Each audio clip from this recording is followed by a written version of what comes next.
व्यवस्था की ओर और अज्ञान से परम प्रकाश की ओर बढ़ने की एक सतत प्रक्रिया है।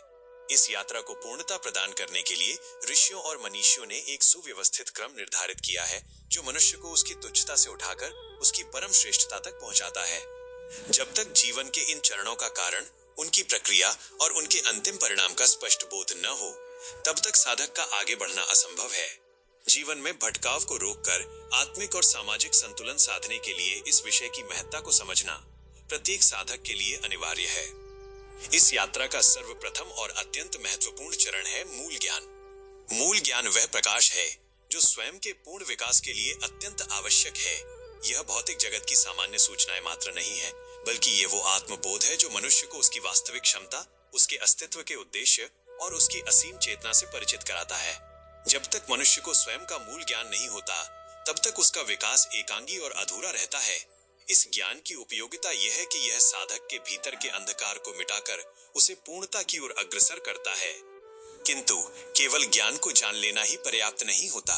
उस मूल ज्ञान को जीवन के कण कण में उतारने के लिए उसे भीतर दृढ़ता से धारण करने के लिए साधना की आवश्यकता होती है। साधना वो तपस्या, निरंतर अभ्यास और मानसिक अनुशासन है जिसके माध्यम से जाना हुआ ज्ञान हमारे स्वभाव का हिस्सा बनता है। साधना की प्रक्रिया में साधक अपने मन, बुद्धि और इंद्रियों को परिष्कृत करता है।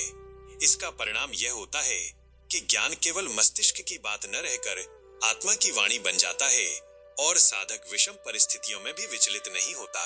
जब साधना के बल पर मूल ज्ञान भीतर ठहर जाता है, तब मनुष्य अपने वास्तविक स्वरूप को पहचानकर कर्म क्षेत्र में उतरता है।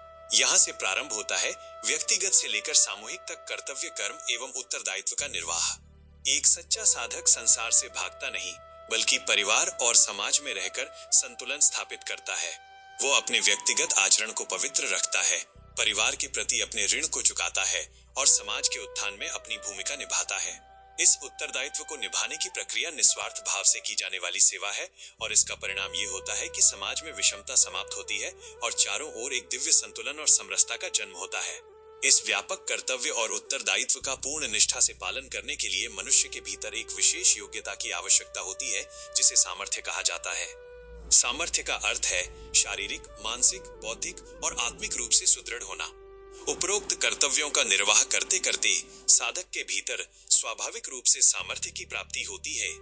यह सामर्थ्य ही मनुष्य को इस योग्य बनाता है कि वो बड़े से बड़े दायित्व का बोझ बिना थके और बिना झुके उठा सके। सामर्थ्य विहीन व्यक्ति कभी भी समाज या परिवार का कल्याण नहीं कर सकता। इसलिए कर्तव्यों का पालन करते हुए सामर्थ्य अर्जित करना इस साधना का एक अनिवार्य परिणाम है। इस पूरी व्यवस्था का अंतिम और सर्वोच्च शिखर है शक्ति। जब मनुष्य मूल ज्ञान, साधना, कर्तव्य परायणता और सामर्थ्य से संपन्न हो जाता है, तब उसके भीतर जो ऊर्जा प्रकट होती है वही वास्तविक शक्ति है। शास्त्र कहते हैं कि एक सामर्थ्यवान पुरुष के पास ही शक्ति शोभनीय होती है। यदि शक्ति किसी अज्ञानी या अमर्यादित व्यक्ति के हाथ में आ जाए तो वो विनाश का कारण बनती है। किंतु जब एक आत्मज्ञानी और सामर्थ्यवान पुरुष शक्ति प्राप्त करता है, तो वह उसका उपयोग अपनी व्यक्तिगत वासनाओं की तृप्ति के लिए नहीं, बल्कि संपूर्ण सृष्टि में संतुलन, न्याय और धर्म की स्थापना के लिए करता है। ऐसी शक्ति लोक कल्याणकारी होती है और प्रकृति के नियमों को सुव्यवस्थित रखती है। इस संपूर्ण वैचारिक श्रृंखला के अंत में सभी साधकों को आत्मनिरीक्षण के लिए इन प्रश्नों पर गहराई से विचार करना चाहिए। क्या हम अपनी दैनिक साधना के माध्यम से उस मूल ज्ञान को अपने व्यवहार और आचरण में धारण कर पा रहे हैं?